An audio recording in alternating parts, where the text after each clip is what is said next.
On n'aura jamais vu, en 25 ans, la marine autant en péril que lors de ce chapitre 1119 de One Piece. Déjà que le Buster Call était rendu inefficace, que les pacifistas s'étaient retournés contre leur maître, que les amiraux n'étaient plus vraiment une menace pour les héros, pour les Yonko, et maintenant on a un des doyens qui se fait écraser comme une crêpe par le personnage principal. Qui, aujourd'hui, peut encore dire que la marine a son rôle, a sa clairvoyance, a sa luminosité dans le manga qui nous est conté depuis plus de 25 ans.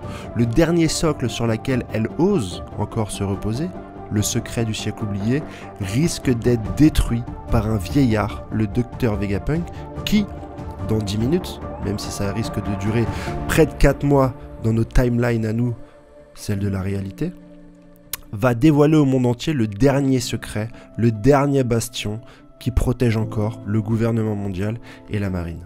Mais allons plus loin. Concentrons-nous sur le personnage principal, Monkey D. Luffy, qui a acquis, dans le dernier arc, le pouvoir du Gear 5. Un pouvoir qui l'extrait lui-même de son œuvre. Un pouvoir qui le rend cartoonesque, qui fait que l'intégralité des événements de sa propre œuvre n'ont plus du tout d'effet sur lui. Il peut être mangé par Kaido, ses yeux peuvent ressortir de son estomac, il joue, il rigole, il n'est pas sérieux et il écrase d'une puissance significative chacun de ses adversaires. Qui, aujourd'hui, peut encore sereinement affronter Monkey D. Luffy?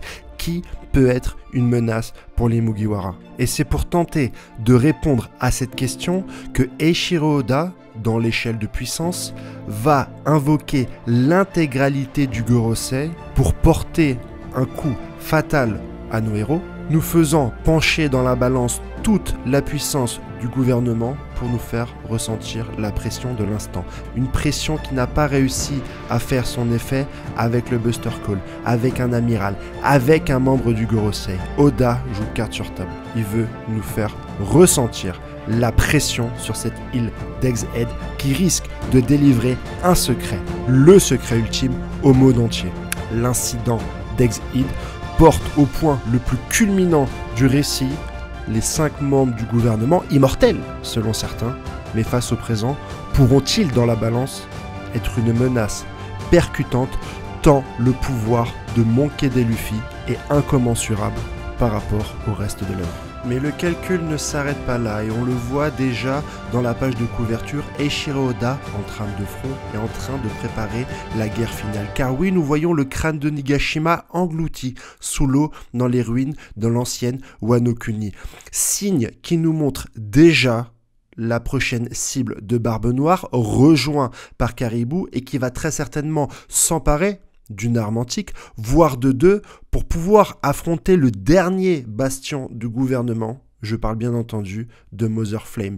Lorsque Monkey D. Luffy va se débarrasser des membres du Gorosei, ou prendre la fuite, selon les événements qu'aura choisi l'auteur, Barbe Noire ira très certainement sur Marie-Joas Terre Sainte pour affronter le gouvernement mondial avec ses nouvelles armes, Pluton, Poséidon, et il se confrontera très certainement à Mother Flame, l'arme ultime d'Im-sama.